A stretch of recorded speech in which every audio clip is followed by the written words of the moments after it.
Imaginons un instant que les textes les plus sacrés, les plus anciens de l'humanité, ne parlent absolument pas du cosmos. Ouais, ça surprend toujours de poser la question comme ça. Bah oui, parce qu'on s'imagine toujours des récits mystiques, tu vois, avec l'apparition miraculeuse de l'univers, des étoiles, de la matière. Tout à fait, l'image classique, quoi. Mais imaginons plutôt qu'il s'agisse en réalité de traités politiques antiques, genre des registres agricoles ou des contrats d'alliance d'une complexité vertigineuse. Et c'est là que ça devient fascinant. Exactement. Si cette perspective, qui est développée à travers la théorie de la sociogénie de Safa Katchmaz, s'avère exacte, bah ça veut dire qu'on a tout lu à l'envers. Complètement à l'envers, oui. Depuis des millénaires, en fait. Voilà, on a lu la Genèse, les Numa Elish ou la Vesta en se trompant de sujet. Donc aujourd'hui, dans notre exploration, on va oublier la création de l'univers physique. C'est un changement de paradigme fondamental, c'est sûr. On va décortiquer comment nos ancêtres ont littéralement inventé la bureaucratie, la loi et la société elle-même, tout en camouflant ça sous des histoires de dieux et de monstres. Je suis ravie de plonger là-dedans aujourd'hui. Et je suis très heureux de t'accompagner pour ce décryptage. Parce que depuis des siècles, la littérature classique et la pensée religieuse nous ont vraiment habitués à lire ces textes à travers un prisme très précis. Le fameux prisme de la création ex nihilo, c'est ça? C'est ça, ex nihilo, donc cette expression latine qui signifie la création à partir du néant absolu. Mais la théorie de la sociogonie, elle nous force à redescendre sur Terre. Ah oui, on atterrit direct. Elle propose un cadre beaucoup plus pragmatique, vraiment ancré dans la survie. Elle nous invite à voir ces récits grandioses, non pas comme des miracles astrophysiques, Mais plutôt comme des actes fondateurs, genre de l'ingénierie sociale. exactement, de l'ingénierie sociale extrêmement sophistiquée. Alors, développons un peu cette idée d'ingénierie sociale, parce que j'ai cette métaphore en tête qui m'aide bien à visualiser le truc. Vas-y, je t'écoute. C'est comme si on ouvrait les portes d'un immense entrepôt, mais complètement chaotique. À l'intérieur, il y a des boîtes, des matériaux, des câbles, des outils, entassés du sol au plafond. Un vrai bazar sans aucune logique. Voilà, le désordre total. Mais tout est déjà là, physiquement présent. Du coup, créer cet espace, ou du moins en faire un lieu de travail fonctionnel, Ça veut absolument pas dire fabriquer les matériaux par magie. ben non, c'est ça. Ça signifie trier le désordre, étiqueter les cartons de manière précise, définir des allées et établir des règles sur la façon dont les travailleurs vont opérer. C'est une excellente porte d'entrée pour comprendre le concept. La matière existait déjà, mais le système, lui, vient d'être créé par l'organisation. Et l'entrepôt implique des travailleurs qui doivent collaborer. Ce passage du désordre matériel à l'ordre institutionnel, c'est le cœur du sujet. Mais pour bien saisir l'ampleur de ce renversement, faut d'abord comprendre pourquoi on s'est trompé. Ouais. Pourquoi de si brillants esprits se sont plantés pendant plus d'un siècle? C'est le grand point aveugle de la sociologie classique. Pendant des décennies, les chercheurs ont appliqué une grille de lecture anachronique, hyper teintée de théologie dogmatique, sur des documents utilitaires. Attends, tu veux dire que des génies intellectuels n'ont vu dans ces textes que de la poésie religieuse? Ils ont raté tout l'aspect juridique? Allemand. Mais comment c'est possible de passer à côté de l'aspect pratique de ces rituels? Parce qu'ils partaient d'un postulat biaisé dès le départ. En plaçant systématiquement un Dieu créateur tout-puissant au centre, ils ont rendu l'être humain passif dans sa propre histoire. Ah d'accord, l'humain devient juste un spectateur, quoi. Exactement. Prends les travaux d'Émile Durkheim, par exemple, au début du XXe siècle. Il perçoit de manière brillante que la création divine reflète l'ordre social. Mais il s'arrête en chemin, c'est ça? Voilà. Il interprète le divin comme une force créant le monde à partir de rien pour symboliser la société. Il ignore la fonction rituelle réelle, le travail concret de l'homme de l'époque. C'est dommage, il était presque. Et après, t'as un penseur comme James Frazer qui a simplifié le truc en divisant le monde entre des dieux qui agissent et des humains qui observent, un peu ébahis. Et Mircea Eliade aussi, non? Oui, Eliade a figé la création comme un point zéro du temps mythique. Tout ça, c'est très théocentrique, tu vois. Ça occulte totalement l'acte humain de forger une alliance. Quand on y pense, c'est fou. Notre monde moderne est secrètement tellement obsédé par cette notion de l'étincelle magique originelle. On adore le spectacle. Bah oui, on préfère le spectacle d'un univers qui surgit du vide plutôt que d'admettre le travail lent, fastidieux et très politique de l'organisation des tribus. Il y a de ça.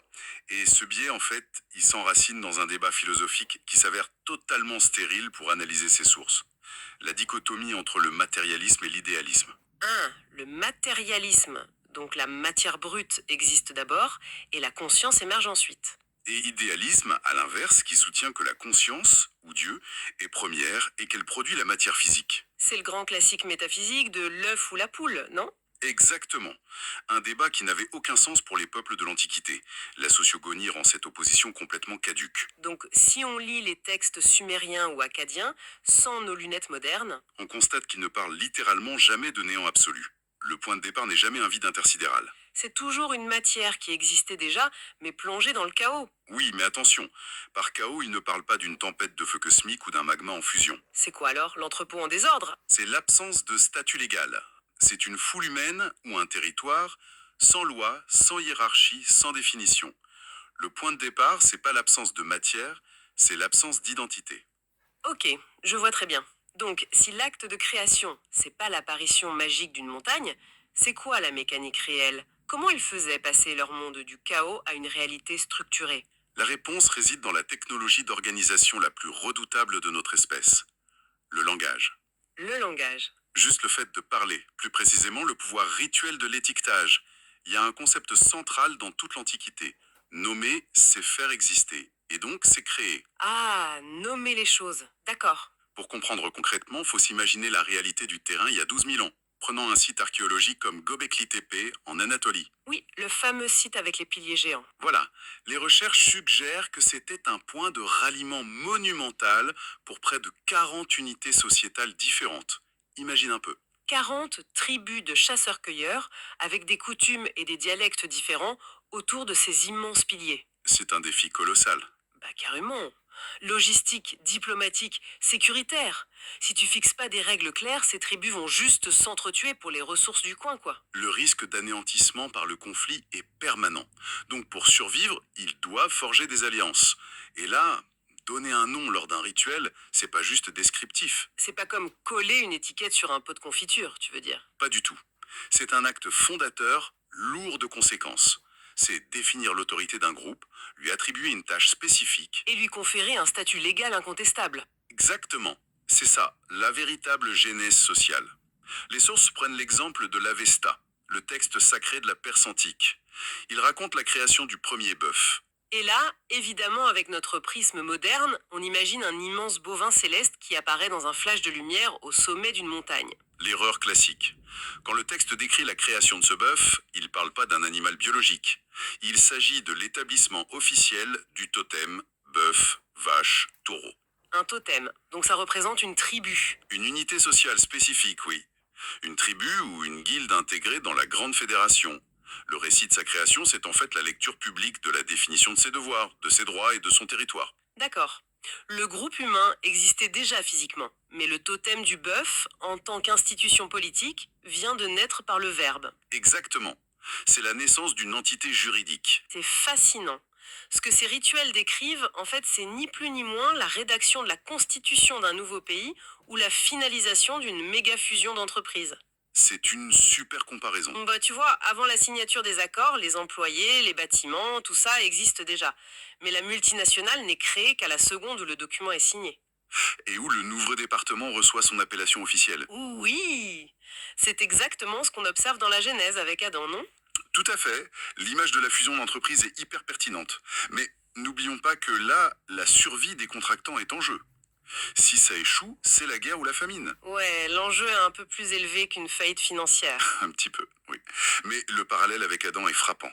Dans la Genèse, Adam passe son temps à donner des noms aux animaux et aux éléments autour de lui. Et si on lit ça sous l'angle mystique, on comprend pas trop l'intérêt. C'est clair. Mais avec la sociogénie de Catchmaz, Adam exerce la fonction d'un grand administrateur. Il n'invoque pas des animaux hors du néant, il classifiait le monde naturel pour lui conférer une identité institutionnelle claire. Il dresse l'inventaire des ressources, en fait. Voilà. Et c'est cette même logique qui éclaire d'un jour nouveau les fameux récits de cataclysme, comme l'épopée babylonienne de Gilgamesh ou le mythe d'Atrahasis. Ah, les histoires de déluge, avec le survivant solitaire qui construit un bateau géant pour échapper aux eaux. Oui, et lors de ce déluge, le rôle du survivant, qu'il s'appelle Utnapishtim, Atrahasis ou Noé, ça va bien au-delà de la survie biologique. Son rôle sociétal est crucial, j'imagine. Il est le dépositaire de l'information. Il emporte avec lui le savoir, le catalogue des noms, des statuts et des lois de l'ancien monde. Donc quand la catastrophe détruit les institutions et ramène le monde au chaos non nommé, Ce survivant a pour mission de réinstaller la matrice sociale.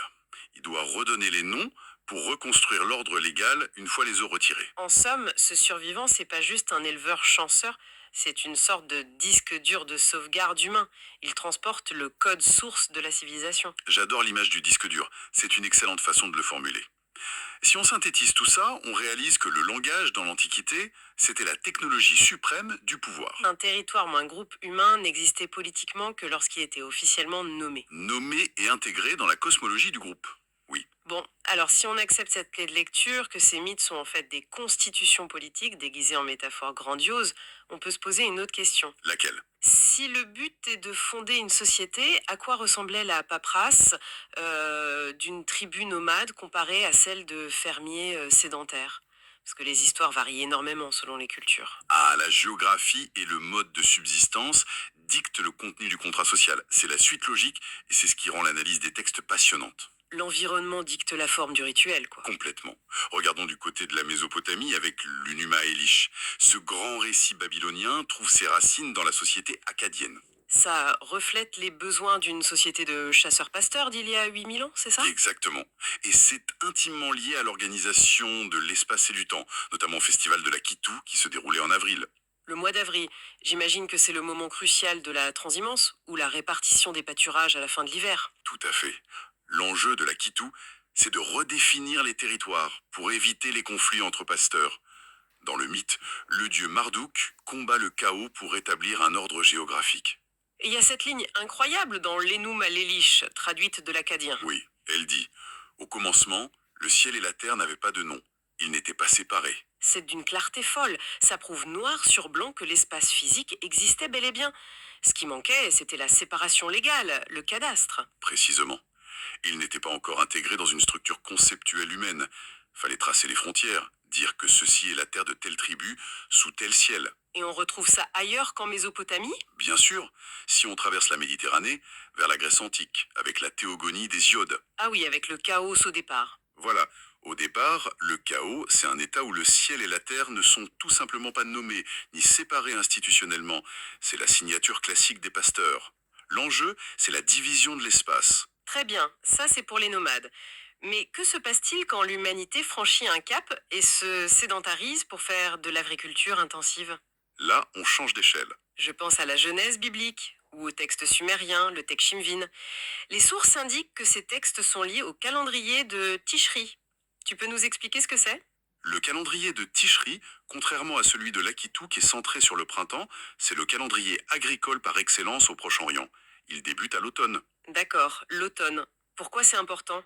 C'est le moment critique où la société sédentaire doit organiser les semences avant les pluies hivernales, évaluer les stocks, planifier toute l'année de labeur, dans la complexité de leur récit de création. Effectivement, dans la Genèse, il y a une obsession presque maniaque pour le catalogage de la nature. La séparation du ciel et de la terre est expédiée hyper vite. Et ensuite, Ensuite, le texte s'attarde jour après jour sur la classification de l'herbe verte, des arbres fruitiers, des oiseaux, des créatures marines. Pourquoi s'attarder autant sur ces détails par rapport au récit acadien? parce qu'on assiste à une évolution majeure de la transmission de l'information. Pour une société agricole sédentaire, l'herbe, les arbres à fruits et le bétail, c'est pas du décor cosmique. C'est la base de l'économie, non? Et la survie de la cité. Il est impératif, lors du rituel annuel, de les classer méticuleusement. Définir les cycles des plantes, établir quelle guilde possède tel troupeau, c'est mettre en place la loi économique en fait. C'est exactement ça.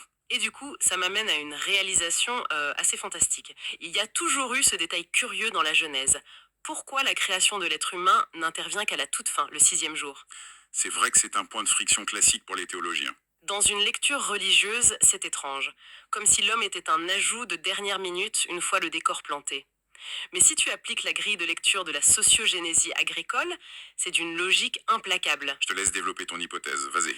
Si c'est un registre administratif, dans un projet agricole complexe, on ne met pas les travailleurs au milieu d'un champ vide. Certainement pas, non? On commence par préparer l'infrastructure. On cadastre les champs, on inventorie l'eau, on sécurise les semences, et seulement une fois que toute la logistique est prête, organisée et nommée, on installe les contractants. Les humains, donc. Voilà pour qu'ils se mettent au travail. Le chronomètre des 6 jours, c'est pas la magie divine, c'est un calendrier de déploiement de projets. C'est une pure merveille de planification. C'est le grand dévoilement de cette théorie, je suis bien d'accord. Et cette accroche très terre-à-terre, elle s'applique aussi à un autre épisode célèbre de la Genèse, l'histoire de la côte d'Adam. Ah oui, la création de la femme à partir de la côte de l'homme. Les sources nous incitent à analyser ça non pas comme un événement chirurgical mystique, ni une justification de subordination biologique. Qu'est-ce que c'est alors? Il faut y voir un deuxième récit de création distinct, focalisé sur la structure interne de cette société agricole de Ticherie. Le travail de la terre exige une cohésion sociale absolue, des familles structurées. Donc le symbole de l'os de Méso, de la chair partagée, ce serait le métalangage rituel d'une alliance politique indéfectible. Exactement. Une fusion de deux entités distinctes pour créer la cellule de base de la société agricole. C'est le vocabulaire juridique de l'époque pour sceller un contrat social contraignant. Pour s'assurer que les bras manqueront pas lors de la prochaine récolte, en gros. Voilà, c'est vital pour la survie du groupe. Vertigineux de voir à quel point cette théorie change la donne. Pour résumer cette vaste enquête, faut vraiment garder en tête que ces textes fondateurs sont en aucun cas des tentatives naïves d'expliquer l'univers. Non, l'astrophysique on oublie. Ce sont les tout premiers registres mémoriels, les premiers contrats politiques et administratifs de notre histoire. Ils documentent la transition du chaos social informe vers des alliances structurées. Ils ne décrivent pas la naissance de l'univers physique, ils codifient la naissance de la civilisation humaine organisée. Et la portée de cette compréhension va bien au-delà de la révision historique. C'est hyper pertinent pour notre présent. Tout à fait. Ça prouve que l'information, la maîtrise du langage et la structuration des données ont toujours été les véritables moteurs de la survie humaine. Ce qui n'est pas défini, catégorisé ou nommé n'existe pas socialement. Et échappe à notre contrôle, du coup. Aujourd'hui, on fait face à une surcharge constante d'informations, à des flux de données chaotiques. Comprendre que nos ancêtres utilisaient déjà l'étiquetage comme arme pour maîtriser l'inconnu, ça relativise. L'organisation de l'information, c'est la plus ancienne technique de survie de l'humanité. C'est exactement ça. Ce qui m'amène à une dernière réflexion. Pour boucler la boucle avec notre point de départ, on parlait de ces 40 tribus de Göbekli Tepe, devant cet entrepôt chaotique qu'ils devaient trier pour pas s'entretuer. Oui, leur défi de survie. Ils ont codifié ces lois agricoles et ces fusions politiques sous forme de mythes épiques en utilisant le langage des dieux créant le monde. C'était leur technologie pour sacraliser l'ordre. C'est une belle façon de le dire. On pourrait alors se demander, pour ceux qui écoutent, quel système moderne, complexe et parfois opaque on est en train d'envelopper aujourd'hui dans un langage pseudo-mythique. C'est une excellente question. Pensez aux réseaux neuronaux de l'intelligence artificielle, aux lois invisibles et supposément autorégulatrices de l'économie, ou à ce fameux cloud numérique omniprésent. Le fameux nuage où résident nos données. Est-ce que dans 8000 ans, les archéologues du futur déchiffreront nos articles et penseront que l'algorithme, le marché ou le nuage étaient des entités divines à qui on faisait des offrandes d'attention pour créer notre réalité? C'est fort probable quand on y pense. Il semble bien qu'on continue inlassablement à inventer de grands récits poétiques pour nommer les immenses forces d'organisation d'entre-mondes. Et le chaos, lui, trouve toujours de nouvelles boîtes à ranger dans l'entrepôt.